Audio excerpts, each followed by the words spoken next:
Eurythmy therapy. Eurythmy therapy plays a special role in our clinical approach. It has been developed out of anthroposophy by Rudolf Steiner, initially as a new art form. Its essential nature as eurythmic art has been frequently described by Rudolf Steiner, and it has already become widely known as an art. On stage, it presents the human being in movement. It is not a form of dance, however. Apart from anything else, this is evident from the fact that it is mainly the arms and hands of the human beings that are in motion. Groups of people in motion elevate the whole to a stage presentation that is artistic in itself. All movements are based on the inner nature of the human organization. Speech flows from this in the early years of human life.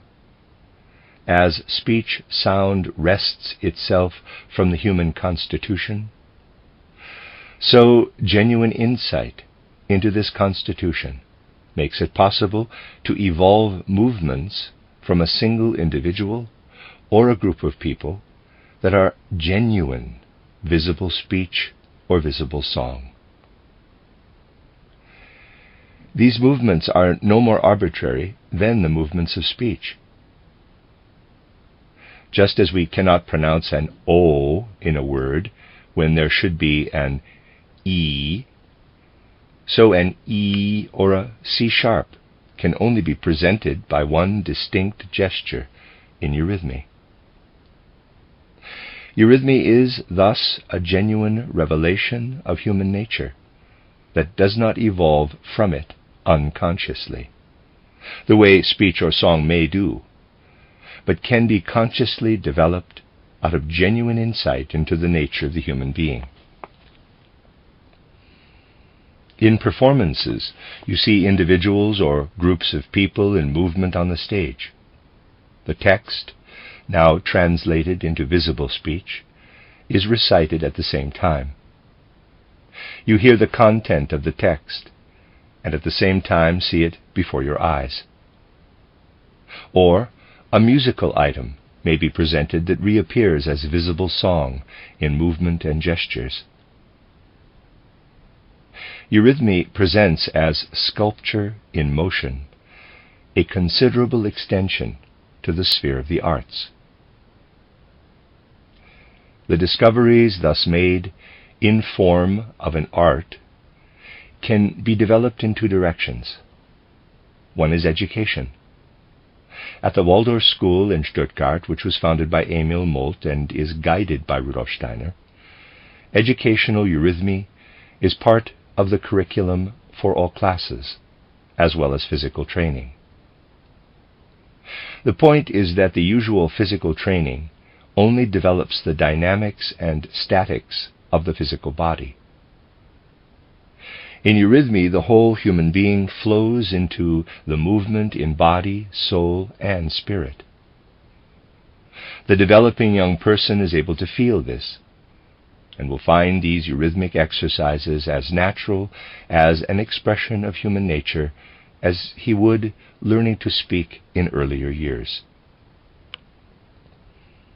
The other direction is in medicine.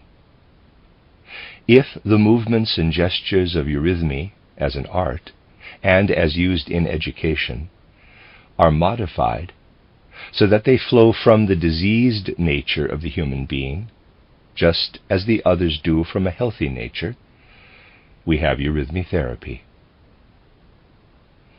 Movements made in this way have an effect on the organs affected by disease. We see how something done in an external way continues on to bring health to the organs, providing the gesture in motion exactly suits the pathological condition of the organ. This method of working on the body through movement addresses body, soul, and spirit. And because of this, it has a more intense influence on the inner human being in sickness than any other movement therapy. This means, however, that eurythmy therapy can never be the business of lay people and must not be considered or treated as such.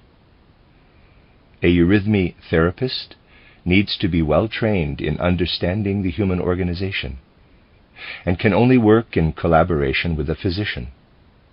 Anything amateurish can only lead to trouble. Proper diagnosis is the only basis for eurythmy therapy.